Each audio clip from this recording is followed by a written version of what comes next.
Hey guys, I'm Bryce Peterson. I'm going to be going over the OceanGate incident. So without further ado, imagine spending $250,000 for a once-in-a-lifetime opportunity to explore the Titanic wreckage, only for it to be your underwater grave. Well, according to David Pug from CBS, that's exactly how much it cost for a ticket to board the Titan submarine that would later implode, killing 5 people, including the CEO of OceanGate. I, like many others, was blown away when this event occurred. I just couldn't believe that you could spend that much and the safety isn't up to the task. So I kind of wanted to dive deeper and give y'all a little explanation of what happened. So in today's video, we're going to be covering the early whistleblower history of OceanGate.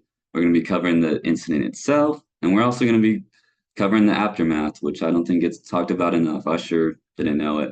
So getting into the main point one, let's look at the early whistleblower history of David Lockridge, the former director of operations for OceanGate. Victor Ordinas and Lynn Hilton of ABC News had a great investigation piece into this. I'll summarize it for you.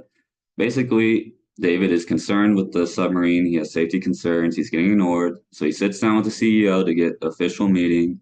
He stresses there's 25 issues, including an issue with the carbon fiber hull. He is ignored and fired 3 days later. So David, feeling that they're still ignoring the safety, files with OSHA. OceanGate finds out that they connect the dots, find that David's the whistleblower. They sue him. David sues back. They settle out of court. All good, right? Well, unfortunately not, as we know, the incident later occurs in 2023. So moving on June 18th at 8 a.m. 2023, the submarine would go down to explore the Titanic. Communications were good for the first 90 minutes, but then they would never be heard from again. Daniel Pulver of USA Today does a good timepiece on this. It's really sad. Everything, they just stopped talking, and it's likely inferred that that's when the hull caved in, exploded, and everybody passed. And moving on, that's how the event happened.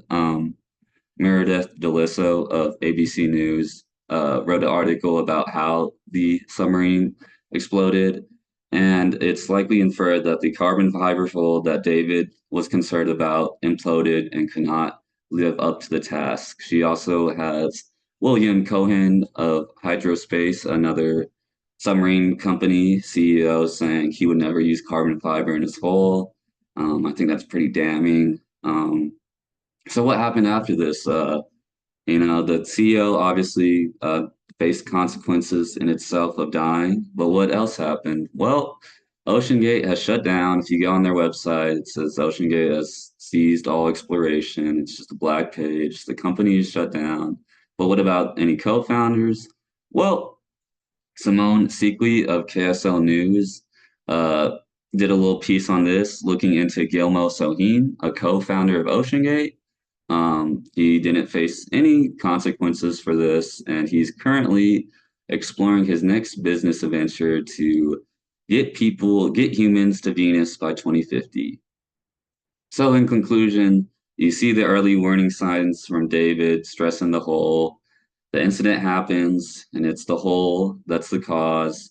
They rushed. They rushed out the submarine to get more exploration and money. Unfortunately, it caused the company to shut down, and the co-founder didn't face any consequences moving on. But I think it's important to kind of look at this OceanGate tragedy and kind of really highlights how important safety regulations are when you're exploring the unknown. Thank you for watching.